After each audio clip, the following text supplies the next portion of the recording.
Oke, bayangin ini ya, Rp17.500 untuk $1 Amerika Serikat. Wah, gila sih.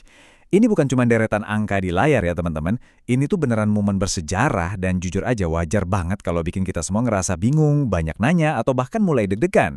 Pas nilai tukar Garuda nyentuh level ini, kita butuh lebih dari sekedar opini, kita butuh penjelasan yang bener-bener jernih, objektif, tanpa bumbu-bumbu kepanikan, buat ngertiin apa yang sebenarnya lagi terjadi sama ekonomi kita. Nah, gara-gara angka tadi, pasti banyak banget kan dari kita yang langsung kepikiran, waduh, jangan-jangan kita bakal balik lagi nih ke krisis 98. Wajar sih mikir gitu, trauma masa lalu kan masih kerasa banget. Kepanikan mulai kemana-mana. Tapi makanya di sini kita harus tarik napas sebentar. Kita bakal bedah faktanya secara objektif dan, yang paling penting, nepis mitos-mitos ekstrem yang sekarang lagi seliweran liar banget di media sosial. Coba deh kalian buka medsos sekarang. Pasti perdebatan udah kebagi dua kubu yang ekstrim banget. Di satu sisi ada yang teriak panik, gawat ini sih lebih parah dari 98. Tapi di sisi lain ada juga yang nyantai dan bilang, udah tenang aja, rupiah melemah kan malah bikin eksportir kita cuan gede. Menurut sumber yang kita bedah, kedua kubu ini tuh sebenarnya cuma pakai setengah fakta aja. Mereka ngambil sepenggal ceritanya doang, tapi sayangnya gagal ngelihat gambaran besarnya secara utuh. Terus, kenapa sih nyamain kondisi sekarang sama tahun 98 itu keliru besar? Yuk kita intip datanya. Pas krisis 98 dulu, masalah utamanya itu ada di kecepatan yang benar-benar brutal. Nilai tukar kita terbang 600% dalam waktu yang super singkat. Dari 2.400 perak langsung loncat ke 15.000. Itu yang bikin pasar hancur lebur dan panik massal. Nah, kalau sekarang, yang kita alami ini sebenarnya kurva pelemahan yang pelan-pelan. Betul, rupiah kita lagi lesu, tapi prosesnya bertahap, tanpa lonjakan gila-gilaan yang bikin shock kayak zaman dulu. Oke, sekarang kita patahin mitos yang satunya lagi, soal rupiah lemah itu bagus buat eksportir. Coba lihat seberapa jomplang datanya. Dari sumber analisis kita, kontribusi pertumbuhan ekspor kita ke PDB itu ternyata kecil banget, cuma 0,9%. Sementara itu impor kita, alias seberapa bergantungnya kita sama barang luar, malah meroket sampai 7,18%. Jadi intinya apa? Ya keuntungan rupiah yang melemah cuma dinikmati segelintir orang aja.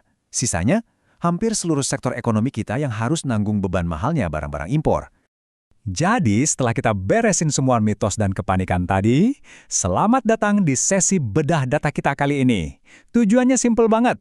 Kita mau nebas semua kebisingan informasi, nyingkirin rasa panik yang nggak perlu, dan benar-benar nyari tahu apa sih akar masalah dari melemahnya mata uang kita ini. Kita bakal bedah ini pakai logika, data demi data. Sumber analisis kita ngebagi isu yang lumayan rumit ini jadi 4 lapis yang enak banget buat ikutin. Pertama, tekanan eksternal. Kedua, beban domestik. Ketiga, kepercayaan pasar. Dan keempat, langkah solusinya. Yuk, langsung kita gas?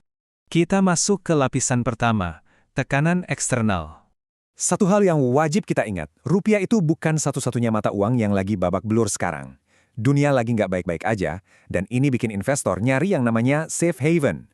Buat kalian yang belum tahu, karena suku bunga di Amerika Serikat lagi tinggi-tingginya dan nggak mau turun, ditambah lagi situasi yang panas di Timur Tengah, para investor global ini pada cabut nyari aman.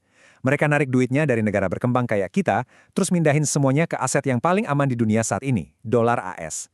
Aliran dana keluar yang gede-gedean inilah yang jadi pukulan eksternal super keras buat rupiah kita. Nah, sekarang kita geser ke lapisan kedua, beban domestik. Iya, tekanan dari luar emang jahat. Dan di luar kendali kita.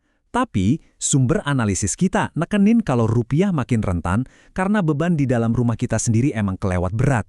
Coba intip data APBN kuartal pertama ini. Dari total pengeluaran yang angkanya nyentuh 815 triliun rupiah, dengerin baik-baik ya, 610 triliunnya itu habis cuma buat belanja pemerintah pusat doang. Nah, pengeluaran pusat yang gendut inilah yang jadi salah satu beban paling berat di dalam negeri. Dan tahu nggak apa yang bikin pengeluaran itu makin bengkak? Angka 118 triliun ini. Ini tuh jatah buat subsidi energi kita. Menurut data, angka ini tuh udah meroket gila-gilaan sampai 266%. Jujur aja, subsidi ini emang krusial banget buat ngejaga daya beli masyarakat, biar ekonomi tetap jalan dan inflasi nggak meledak. Tapi efek sampingnya, belanja ini langsung nyedot hampir 30% dari total APBN kita. Berat banget kan? Ketimpangan ini bikin masalah baru yang nggak kalah gede. Pertumbuhan pendapatan negara di kuartal pertama emang naik 10,5%. Lumayan lah ya.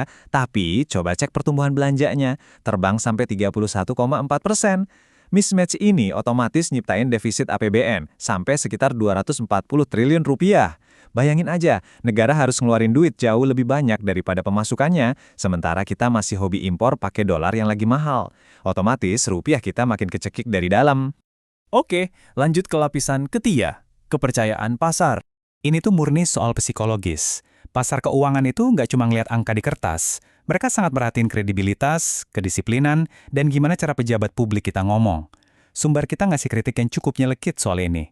Jadi, pas ada pejabat yang bangga banget ngeklaim kalau pertumbuhan kita di 5,61% tuh sukses ngalahin Amerika atau Singapura, respon pasar malah negatif. Kok bisa? Karena perbandingan itu ngabain konsep economic sizing atau ukuran ruang ekonomi. Ngebandingin ruang tumbuh negara berkembang sama negara maju yang pasarnya udah mentok, itu jelas perbandingan yang gak setara. Dan sayangnya, malah nyederai kredibilitas intelektual.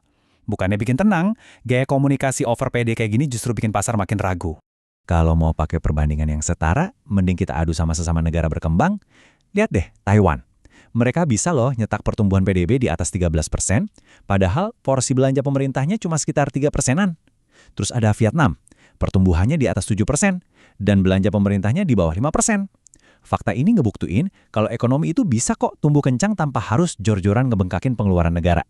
Nah, kedisiplinan fiskal dan fundamental kuat kayak ginilah yang sebenarnya lagi dicari-cari banget sama investor global. Jadi, mengingat semua masalah tadi, masuk kita ke langkah solusinya. Dari sumber yang kita bahas, minimal ada 3 perbaikan fundamental yang harus banget dieksekusi. Pertama, komunikasi publik yang objektif. Pemerintah harus mulai ngerem glorifikasi PR yang berlebihan dan ngomong jujur apa adanya soal realitas, biar trust pasar bisa balik lagi. Kedua, rombak APBN. Belanja yang nggak penting wajib dipangkas. Dan kita harus bikin insentif yang bikin pengusaha ekspor ikhlas markir dolarnya di dalam negeri. Terus yang ketiga, sinergi institusi. Harus selaras. Kebijakan dari Bank Indonesia, OJK, sama Kementerian Keuangan itu harus benar-benar jalan bareng dan nggak saling nabrak satu sama lain. Sebagai penutup buat bedah data kita kali ini, ada satu pertanyaan yang lumayan provokatif buat kita renungin bareng-bareng. Apakah kebijakan ekonomi kita saat ini benar-benar dibangun buat nyiptain ketahanan yang asli? Atau jangan-jangan cuma diracik biar kelihatan cantik aja di mata publik?